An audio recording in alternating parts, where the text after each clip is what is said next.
Assalamualaikum, selamat datang kembali di Guru Gembul Channel. Kemarin waktu saya jalan-jalan ke ibu kota, saya kecegat sama demo. Saya tidak memperhatikan apa sebenarnya aspirasi yang mereka ingin sampaikan, tetapi dalam benak saya demo di Indonesia itu nggak jauh dari 3 motif. Yang pertama itu adalah soal turunkan harga BBM atau naikkan gaji atau penistaan agama. Saya tidak menemukan ada motif demo lain di Indonesia selain yang 3 itu.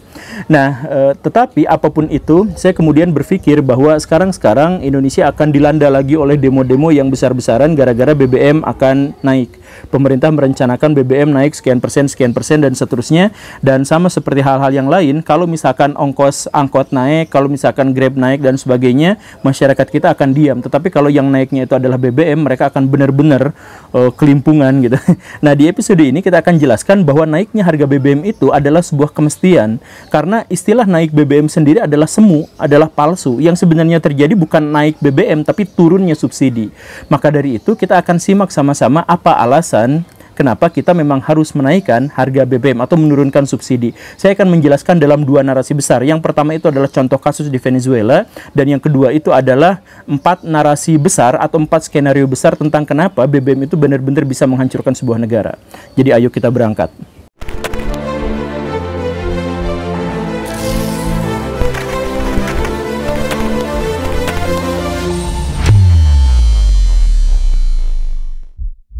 Venezuela adalah sebuah negara yang benar-benar dianugerahi kekayaan yang sangat luar biasa.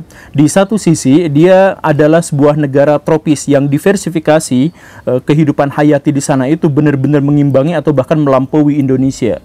Jadi hasil hutannya, hewan-hewan eksotiknya dan sebagainya itu benar-benar komoditas yang sangat luar biasa. Tetapi di sisi lain dia memiliki keunggulan yang tidak dimiliki oleh Indonesia, yaitu minyak bumi dan gas alamnya yang benar-benar melimpah, yang diperkirakan bahkan lebih banyak daripada yang dimiliki oleh Saudi Arabia.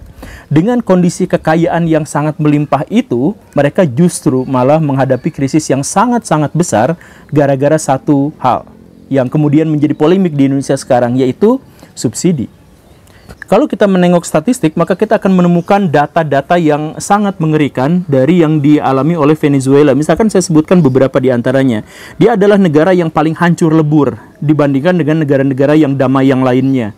Karena kehancuran Venezuela itu hanya bisa terjadi kalau misalkan negara ini perang. Tetapi negara ini tidak perang, negara ini dalam damai, tetapi kehancurannya menyerupai negara-negara yang sedang berperang.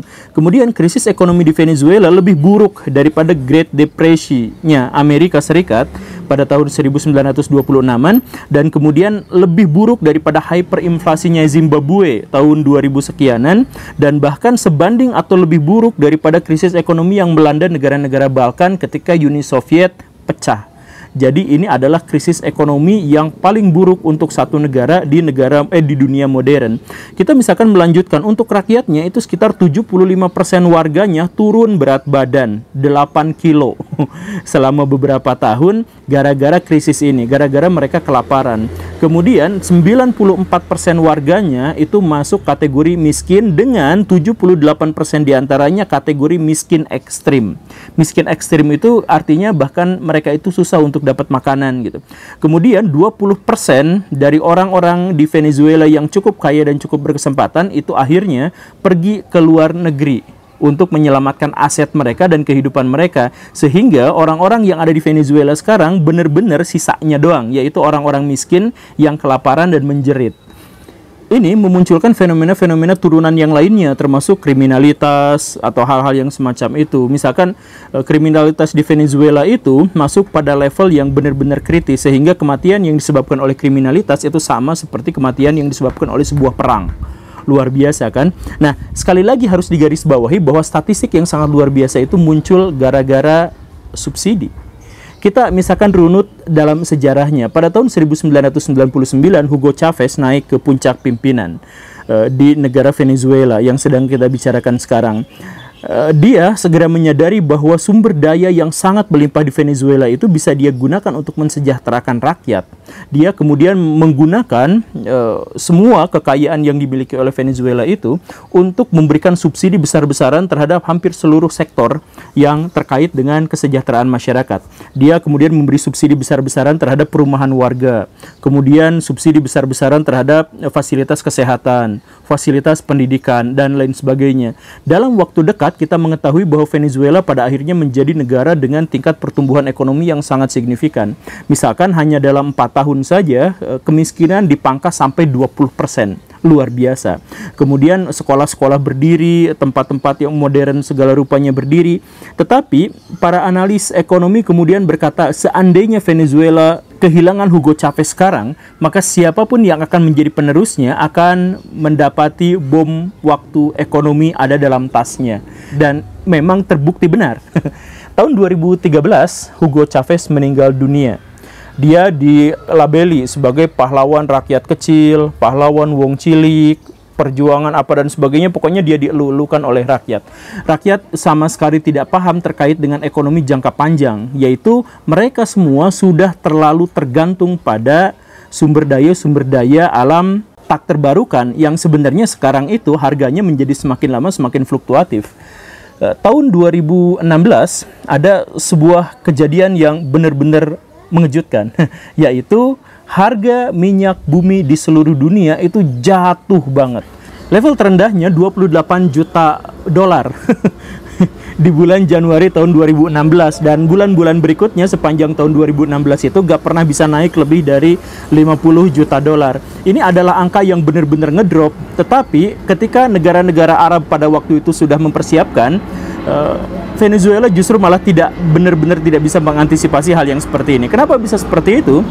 Selain karena pesawat lewat, ada dua hal yang harus kita perhatikan pada waktu itu. Yang pertama, tahun 2016 itu ada semacam shock terapi untuk revolusi besar di masa depan, yaitu di negara-negara Amerika Serikat, Meksiko, kemudian Kanada, dan di negara-negara yang lain itu sedang diuji cobakan energi-energi alternatif dalam skala yang sangat besar.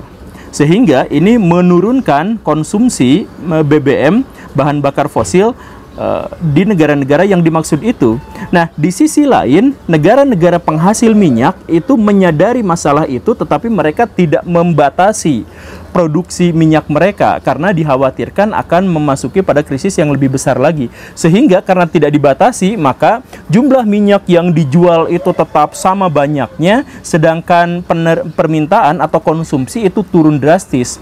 Seperti yang saya katakan tadi, negara-negara di Arab itu sebenarnya goncang. Bahkan Dubai pun pada waktu itu banyak yang bangkrut gitu pada waktu itu. Tetapi mereka sudah bisa mempersiapkan semuanya, bisa mengantisipasinya sehingga mereka bangkit. Sedangkan Venezuela, mereka itu sudah ketergantungan pada yang namanya subsidi, ketergantungan dua pihak. Ketergantungan pihak yang pertama itu adalah rakyat. Rakyat segala sesuatunya sudah merasa enak karena disubsidi. Semuanya murah bagi mereka. Karena itu ketika mereka mau dinaikkan harganya, subsidinya misalkan mau dicabut atau dikurangi, mereka benar-benar marah. Sama seperti orang Indonesia zaman sekarang, BBM naik sedikit aja mereka marah luar biasa gitu. Itu ketergantungan yang pertama. Ketergantungan yang kedua itu adalah pemerintah. Pemerintah ketergantungan kepada rakyat yang disubsidi. Maksudnya mereka itu bisa stabil, pemerintahan mereka tidak digoyang oposisi dan sebagainya, hanya gara-gara satu hal, bahwa mereka memberikan subsidi yang sebesar-besarnya kepada rakyat. Jadi mereka mau korup, mereka bikin oligarki yang mengerikan, mereka apa, itu dibiarkan oleh rakyat selama mereka memberikan subsidi yang besar kepada rakyat. Mereka tetap akan dipuja dan puji, mereka tetap akan menjadi dewa. Nah, sekarang kalau Baraya jadi presiden, apa yang harus Baraya pikirkan? 95% sumber pendapatan negara itu turun drastis sampai berkali-kali lipat, tetapi di sisi lain pengeluaran untuk memanjakan rakyat itu tidak mungkin boleh turun karena udah terjebak pada ketergantungan dua pihak itu. Maka kemudian pemerintah karena tidak mungkin mengambil satu di antara dua kemungkinan itu, mereka ngambil satu kemungkinan yang lain, yaitu cetak uang. Nah, karena cetak uang inilah yang kemudian memunculkan hyperinflasi besar-besaran. Nah, setelah Baraya mendengarkan uraian ini, maka seharusnya Baraya paham tentang betapa besarnya bahaya dari subsidi itu. Tetapi kalau misalkan Baraya kurang memahami cerita yang barusan itu, kenapa bisa sampai segitu, nggak masuk akal, saya ceritakan ada 4 skenario tentang bagaimana subsidi itu menghancurkan masyarakat. Yang pertama, subsidi itu menghancurkan karena dia menciptakan rantai pembebanan terhadap anggaran negara. Jadi saya ambil contohnya seperti ini Baraya, ini contoh beneran ya. Di suatu negara harga BBM-nya itu disubsidi sehingga harga BBM itu hanya setengah dari harga seharusnya. Misalkan, karena harga BBM itu hanya setengah dari seharusnya, maka yang memiliki mobil itu menjadi 2 kali lipat lebih banyak daripada seharusnya. Kan begitu. Karena karena yang memiliki mobil itu 2 kali lipat lebih banyak, maka ini mendorong pemerintah untuk menciptakan jalur-jalur jalan-jalan yang 2 kali lipat lebih banyak, 2 kali lipat lebih lebar, dan 2 kali lipat lebih panjang daripada seharusnya, begitu kan? Nah, itu ongkos buat negaranya besar karena bikin jalan tuh mahal banget.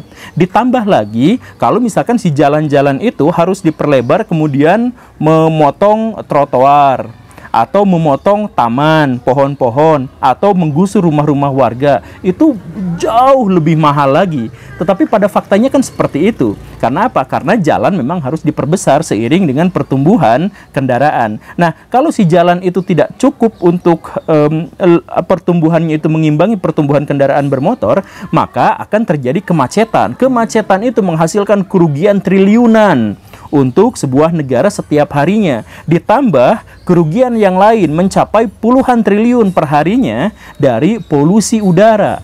Nah, kalau sudah kerugian yang seperti itu ditambah lagi dengan apa? Polusi udara itu akan menurunkan tingkat kesehatan warga. Ketika tingkat kesehatan warga itu turun, maka karena kesehatan juga disubsidi, maka itu juga akan menguras uang anggaran dari negara. Kan seperti itu. Jadi terus aja sampai gak beres-beres, sampai masuk ke dalam jebakan lingkaran setan.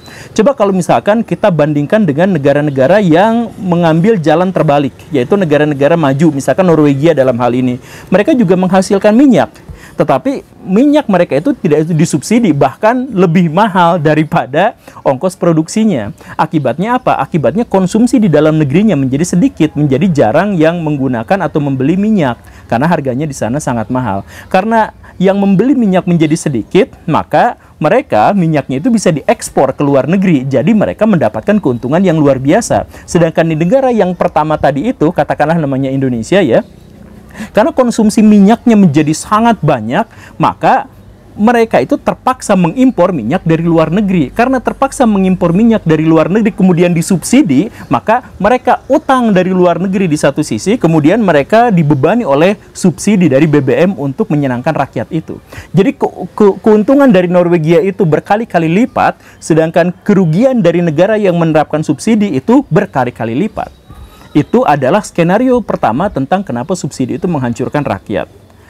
Kemudian skenario yang kedua itu adalah bahwa subsidi itu sering digunakan oleh pemerintah untuk mendulang suara dan menjadikan atau membasiskan stabilitas politiknya itu pada subsidi itu.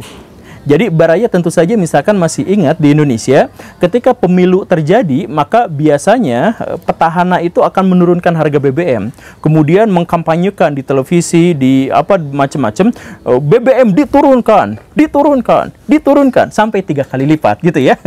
Sampai 3 kali gitu disebutinnya teh. Nah, sebenarnya itu kan mendoktrin masyarakat untuk memilih dia karena berhasil untuk menurunkan harga BBM gitu. Nah, ini dijadikan sebagai sumber untuk kampanye yang menunjukkan kalau misalkan ada sebuah pemerintahan yang berkampanye dengan cara yang seperti itu, yang sebenarnya sangat tidak etis, maka kita akan memilih pemimpin yang sebenarnya tidak benar. Begitu. Tapi di Indonesia seperti itu, kemudian di Venezuela pun seperti itu, di mana pemerintah akhirnya menciptakan oligark, menciptakan apapun, dan mereka melakukan korupsi besar-besaran dan tidak didemo apapun karena masyarakatnya sudah diberikan subsidi, sudah dimanjakan dengan itu. Makanya akhirnya ya kondisinya hancur seperti itu. Kalau misalkan Baraya misalkan melihat di Indonesia, itu BBM itu menjadi dagangan politik walaupun sebenarnya dampaknya tidak benar-benar signifikan. Jadi setiap partai politik ada yang sampai nangis-nangis, rakyat menjerit kelapa kelaparan, BBM dinaikin terus sama pemerintah yang nggak becus ya, bla bla bla gitu ya. Tapi ketika mereka naik, mereka juga naikin harga BBM. Karena apa? Karena ya tangisnya bohong-bohongan, itu hanya politik subsidi saja, politik BBM saja. Nah, itulah yang pada akhirnya menghancurkan sebuah negara, begitu kan? Kemudian yang ketiga, masyarakat menjadi rusak mentalnya gara-gara subsidi BBM ini, dalam artian mereka gagal untuk memahami masalah yang sesungguhnya. Jadi misalkan begini, banyak orang yang mengatakan bahwa subsidi BBM itu pada akhirnya akan menciptakan domino efek gitu. Jadi kalau misalkan BBM naik, maka angkot akan naik. Kalau angkot akan naik, maka bahan-bahan kebutuhan pokok akan naik, dan seterusnya dan seterusnya. Nah, ini kan sebenarnya semu, Baraya, ini palsu, Baraya. Kenapa bisa palsu? Karena yang pertama itu, yang paling membutuhkan BBM sebenarnya adalah orang-orang yang memiliki kendaraan. Dan karena ini subsidi ini sebenarnya adalah subsidi untuk memberi makan kepada orang-orang yang kaya. Kalau misalkan kita pikirkan, maka sampai sekarang, para petani itu subsidinya kurang. Karena apa? Coba bayangkan, mereka pupuk harganya mahal, kemudian mereka kerjanya keras berbulan-bulan, setelah dijual, harga komoditasnya itu benar-benar murah, apalagi sudah dicolong sama tengkulak-tengkulak. Nah, dengan kondisi yang seperti itu, apakah mereka menjerit kelaparan? Apakah ada yang demo besar-besaran seperti itu? Apakah mahasiswa turun ke jalan? Tidak.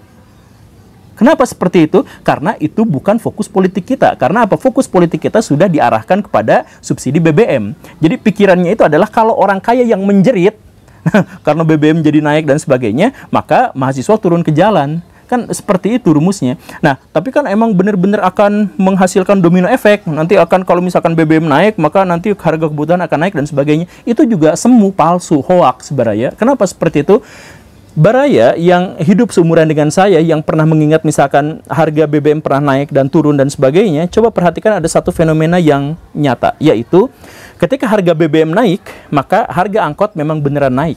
Tetapi ketika BBM diturunkan sampai 3 kali, angkot tetap tidak turun. Kenapa seperti itu? Nah, kata operator-operator angkot, mereka akan mengatakan, ya karena spare part-nya kan sekarang mahal apa dan sebagainya. Ya kan alasan mereka naikin tarif itu gara-gara BBM naik. Ya jadi harusnya kalau BBM turun mereka juga akan nurun. Tapi kenapa tidak menurunkan itu? Karena yang sebenarnya itu bukan soal panik buying yang rasional, bukan seperti itu, tetapi gara-gara masing-masing setiap orang berusaha untuk mencari keuntungan, memancing dair keruh gitu. Jadi mumpung ada momentum di mana mereka bisa naikin harga, mereka naikin harga seenaknya, sekenanya gitu. Sebenarnya naiknya harga BBM itu bisa diantisipasi sebenarnya. Misalkan angkot itu harga BBM-nya tetap murah karena SPBU-nya ada di terminal angkotnya. Misalkan dibuat seperti itu, maka yang bisa keluar masuk dan menikmati subsidi BBM hanya sopir angkot saja gitu. Itu sebenarnya bisa diakalin dengan cara-cara seperti itu, tetapi kita nggak mikir dengan cara seperti itu karena kita masuk pada rasio semu gitu. Nah, gitu kan? Nah, itu skenario yang ketiga. Kemudian skenario yang keempat itu adalah bahwa subsidi sendiri itu membebani negara. Sekarang saja, atau misalkan tahun lalu, tahun 2021, negara itu mensubsidi BBM untuk rakyat dan mereka kehilangan uang sekitar 520 triliun rupiah. Nah, 520 triliun itu didapatnya dari mana? Dari nganjuk, dari ngutang. Kita marah-marah pada pemerintah karena utangnya besar, tetapi kita senang-senang dengan mendapati subsidi itu.